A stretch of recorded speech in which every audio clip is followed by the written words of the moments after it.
Deep in the heart of England's emerald embrace, nestled between rolling hills and whispering willows, lay the village of Willow Creek. It was a place where time seemed to slow down its relentless pace, allowing the residents to savor each moment like the finest vintage. The houses were adorned with climbing roses, their petals mirroring the blush on the cheeks of the village maidens. Among them lived a girl named Alara, whose beauty was as captivating as the northern lights dancing across the winter sky. But her allure was not just skin deep. Ho, ho, ho!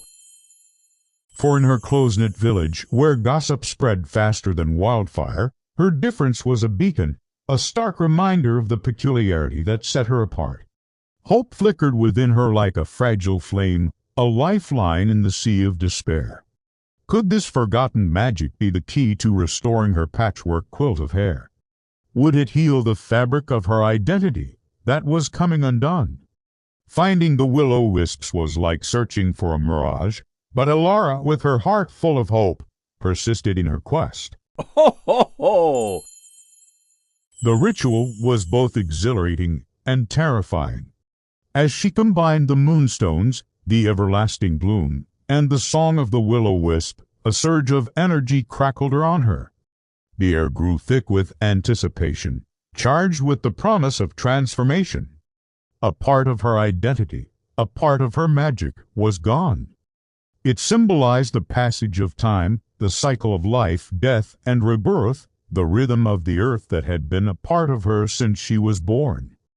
She had to find a way to bring back the seasons, not just for herself, but for the village, whose lives were now stuck in a perpetual autumn. Ho, ho, ho! The villagers, united in their love for Alara and their longing for the seasons, joined their voices to hers, creating a chorus of hope that resonated through the valley. The first delicate petals of spring flowers emerged, pushing through the cold earth. Leaves unfurled, transforming bare branches into verdant canopies. The seasons were back, not just in the sky or in the trees, but in the hearts of the people, reminding them of the beauty of change, the inevitability of time, and the strength that lay in embracing both. Ho, ho, ho! The villagers, realizing the depth of Alara's sacrifice, understood that their desire to hold back the seasons had not only affected Alara, but themselves as well. They had robbed themselves of the chance to grow, to learn, and to change along with the seasons. The warm breath of summer caressed their skin, bringing with it the scent of ripening fruit and the hum of contented bees.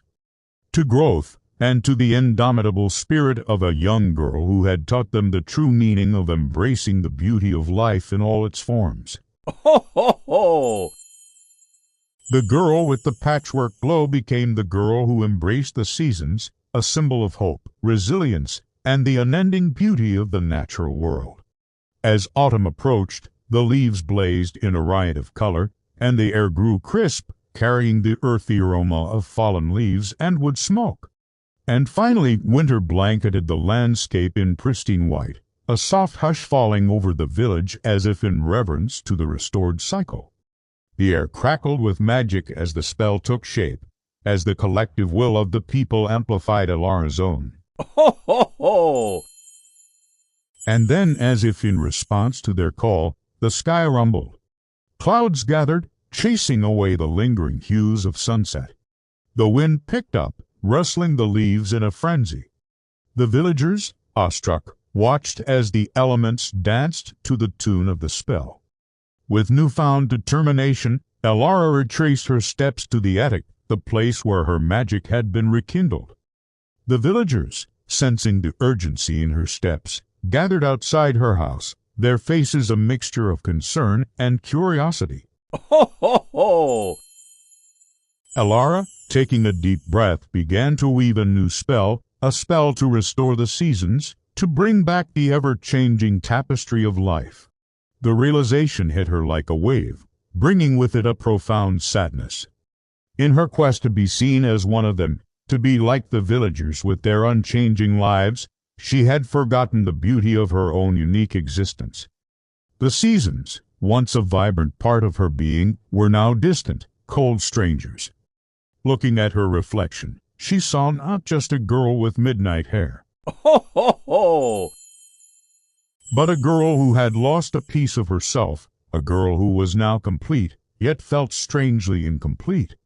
Elara stepped out of her house, into the village, where the cobblestone streets were alive with activity. Villagers bustled about their daily lives, their laughter echoing in the air. Their faces, etched with the passage of time, told stories of seasons past, seasons that Elara, in her haste to be free, had left behind. The ritual reached its crescendo, and the attic filled with a blinding light. When the light subsided, Elara looked down at her hands in disbelief. Ho, ho, ho! They were bare, devoid of the patchwork quilt that had become a part of her identity. But it wasn't just her hands that were bare. Standing before the mirror, she saw her reflection, no longer adorned with the patchwork of her hair. Instead, she saw a girl with hair the color of midnight, her scalp bare and unadorned. After days of searching, she heard it, a faint, haunting melody echoing through the trees. No longer would she be the girl with the patchwork glow. She was simply Elara, the girl who loved to laugh, who dreamed big dreams, and whose spirit was as free as the wind. Ho, ho, ho! Overwhelmed with joy, Elara rushed to her window, eager to share her happiness with the world. The sun was shining, the birds were singing, and the world, for the first time in what felt like forever, was filled with color and sound. And there, bathed in the soft moonlight, she saw them, the will-o'-wisps, their forms shimmering like moonlight on water. They welcomed her with tentative curiosity, sensing the purity of her intentions. Moved by her plight, they sang for her, filling the night with their enchanting song, a lullaby of magic and healing. Ho, ho, ho! With the book clutched tightly in her hands, Elara descended from the attic, its weight a comforting presence against her chest. The ritual outlined in the book was intricate, requiring ingredients as rare and elusive as the morning star. Fearful of the whispers that would surely follow, Elara found herself trapped in her own home, venturing out only when the moon was high in the sky, shrouding her in darkness. Days turned into weeks, and still her hair remained a tangled mess. Ho, ho, ho! It was during one of these lonely, sunless days that Elara stumbled upon an old, weathered book tucked away in the attic of her home. Its pages, brittle with age, contained tales of forgotten magic and whispered secrets of a time when the veil between the human and the mystical was as thin as gossamer. Elara possessed a radiant glow that seemed to emanate from her very soul, an inner light that drew people towards her like moths to a flickering flame. However, this ethereal glow came at a cost, a secret burden she carried since birth. Ho, ho, ho! Next, she needed the pollen of the everlasting bloom, a flower rumored to hold the essence of perpetual youth. And finally, she required the song of the will-o'-wisp, a melody so enchanting it could mend a broken spirit. Each ingredient was a piece of the puzzle, a key to unlocking the magic that lay dormant within Elara. Gathering the moonstones was a simple task, a walk under the silver light of the full moon to collect the pebbles that shimmered with an otherworldly glow. The pollen of the everlasting bloom, however, was more elusive. Ho, ho, ho! This flower, said to bloom only once every 100 years, was a rare find. But Elara, guided by the whispers of the wind, managed to locate it deep within the whisperwood, where sunlight dared not tread. You see, Elara wasn't just any ordinary girl. She was the living embodiment of the ancient magic that pulsed through the veins of the earth, a conduit of the very essence of nature. And just as the seasons changed, so did her appearance. In the gentle embrace of spring, her hair became as vivid as the blooming wildflowers, cascading down her back in shades of buttercup yellow and daisy white. Ho, ho, ho! Her eyes, too, transformed into pools of liquid sunshine shimmering with the joy of new beginnings. As summer's warmth settled upon the land, her hair turned the color of ripened wheat, swaying with every step she took, creating a mesmerizing dance of golden hues. Her eyes, now the deep green of ancient forests, sparkled with the mischief of the season. When autumn painted the leaves in fiery hues, her hair mirrored the transformation, turning the color of crimson maple and burnt umber. Her eyes, too, shifted, becoming pools of molten amber reflecting the season's melancholic beauty. Ho, ho, ho! And finally, as winter draped the world in white, her hair took on the silvery sheen of frost, each strand like a tiny icicle glistening in the pale sunlight. Her eyes, now the color of glacial ice, held a captivating stillness, a silent testament to the season's icy grip. So, you can imagine how astonishing it must have been when one day Elara noticed something unusual happening within her. The patchwork quilt of her hair, which had always been a faithful companion, suddenly began to unravel, threatening to tear apart at the seams. Ho, ho, ho!